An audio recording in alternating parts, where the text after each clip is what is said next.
तू मारेगा मुझे? तुम सब यहाँ मुझे मारने इकट्ठे हुए हो? अरे तुम्हारा खुद का कोई ईमान धर्म नहीं है, तुम मारोगे मुझे? और एक बात बता, पिछले साल तो कोई और आया था मारने मुझे, इस बार वो नहीं आया? वो लाल साल वादा पूरा कोनी करिया सा तो हम की मैं आया हूँ सा। तुम सब अंदर से एक जैसे के जैसे हो।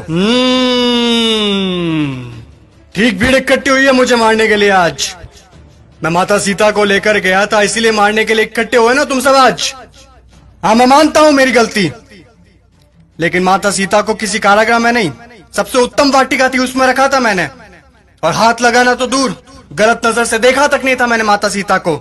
और तुम्हारे यहाँ छोटी छोटी बच्चियों को दरिंदे उठाकर लेकर चले जाते हैं, उनके साथ रेप करते हैं।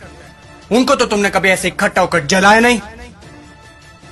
वो दरिंदे क्यों खुलेआम घूम रहे हैं आज भी, मुझे ये बताओ। आए हैं मुझे जलाने। अब चोटे तू बता। मैं तो सभी वेद और ग्रंथों का ज्ञाता हूं। तूने कौन सी वेद ग्रंथ या पुस्तक पढ़ी है, मुझे ये बता। पांचवी फेल मेरे समक्ष बोलेगा तू? चुपचाप खड़ा रह तू। देख, मुझे ना केवल संगीत का शौक है, बल्कि सभी रागों का, सुरों का और वाद्य यंत्रों का ज्ञान भी है। तुझे क्या ज्ञान है वाद्य यंत्रों के बारे में? ये मारने आया है मुझे। अब तुम लोग सुनो, मेरे जैसा महादेव का भक्त ना तो कोई हुआ है, ना मेरे जैसा महादेव की भक्ति किसी ने की है। और तुम लोग, तुम्हारा भी कोई जमीर नहीं है। भगवान पलटते समय नहीं लेते तुम। काम हुआ तो ठीक, तो चलो महादेव के। पास हुए तो चलो महादेव के, नहीं हुए तो चलो इस बार बालाजी के चलते हैं। क्या हुआ? गुस्सा आ रहा है मेरे ऊपर? तुम लोग मेरे बारे में क्या सोचते हो मुझे कुछ फर्क नहीं पड़ता, लेकिन एक बात कान खोल के सुन लो, मैं चाहे कैसा भी हूं, लेकिन तुम्हारी इस मंत्री जैसा कदापि नहीं हूं मैं। मेरे राजपाट में जनता प्रसन्न रहती थी, खुश रखता था मैं उन्हें। इसकी तरह पटाखों की चोरी कभी नहीं की मैंने।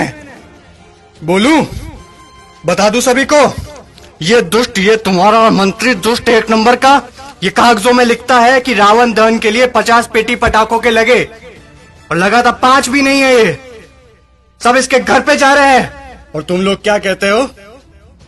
बुराई पर अच्छाई की जीत। कहां हुई, कहां हुई बुराई पर अच्छाई की जीत? जब तक तुम्हारे मन में चोरी, गद्दारी, लालच, वासना, द्वेष, अहंकार जैसी भावनाएं जीवित है, बुराई कैसे मरेगी? बुराई मर ही नहीं सकती। तुम लोग मुझे खत्म करने आए हो ना? अरे मेरा खात्मा तो मेरा अहंकार कभी कर चुका। अब अगर मारना है, जलाना है, तो अपने अंदर छुपे रावण को जलाओ, उसको मारो। सच्चाई और अच्छाई को अपना लो, बुराई अपने आप खत्म हो जाएगी।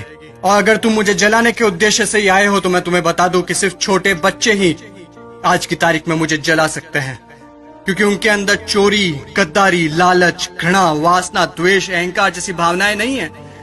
असल में वही हैं ईश्वर का स्वरूप। ए लड़के, लगा दे आग फिर से, जला दे। अगले साल फिर आऊंगा मैं जलने के लिए, लेकिन अगले साल मैं देखूंगा कि आप लोगों ने अपने अंदर के रावण जलाए या नहीं। खुश हैं अभी आप सब? एक बार फिर से आपका रावण जल रहा है।